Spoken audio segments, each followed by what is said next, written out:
the Louvre, Paris, France. This historic museum houses perhaps the most significant legal text in the ancient world.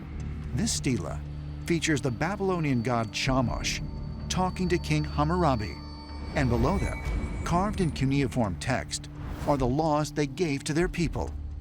It is called the Code of Hammurabi. Hammurabi, without a doubt, is one of the great geniuses of the ancient world.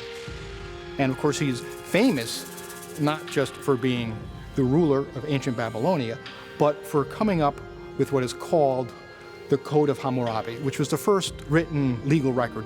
It's a primitive document compared to what we have now, but he had a whole system of order and how taxes were collected and various civil principles, and the rather famous punishment, an eye for an eye, which has been modified over the years, but that he had a system. The Code of Hammurabi begins with a prologue in which the king boasts of his great deeds. But he also writes that the code itself was dictated to him by the Babylonian god Shamash. The great King Hammurabi went into a trance, and God began dictating this incredible document and channeling it through the great King Hammurabi, who is speaking it in a voice very unlike his own, language unlike his own. It's all coming from God. And then when Hammurabi wakes up from his trance, the scribes read it back to him, and he has no memory of dictating it.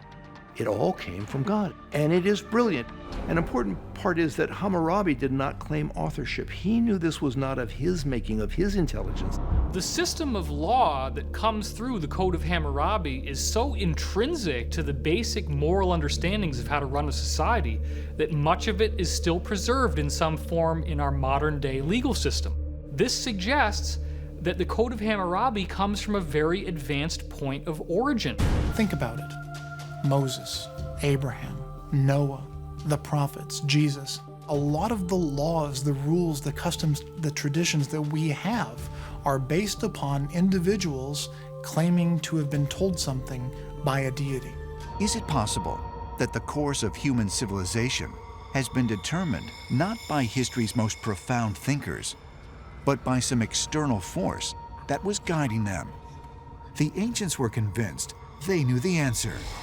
In fact, the Latin word genius is where the term genie, or supernatural creature, comes from. In the ancient world, the idea of genius had much more autonomy than our modern view. The genie, which had a life of its own, a kind of spirit or daimon, entered you. You had a relationship with the genie, and it was really the source of the brilliance.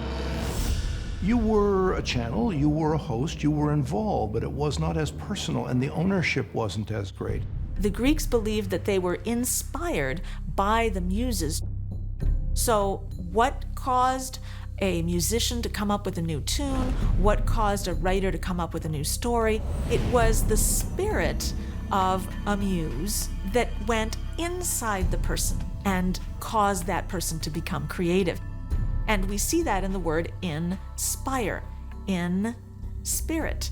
When we say that I'm looking for my muse, you are looking for the key with which to unlock this kingdom of creativity that resides within each and every living being.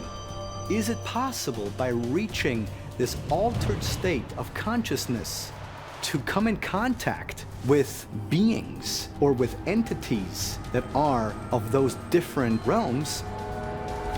I think that this is possible. In the ancient world, it was really believed that people were influenced from outside to have special thoughts, to have special inspiration and genius-type ideas.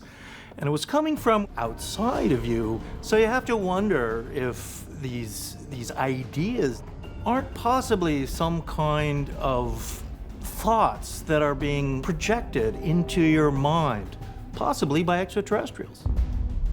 Perhaps behind all of this is a belief that people were directly influenced by extraterrestrial beings who gave them immense inspiration or profound knowledge that then they were able to share with others.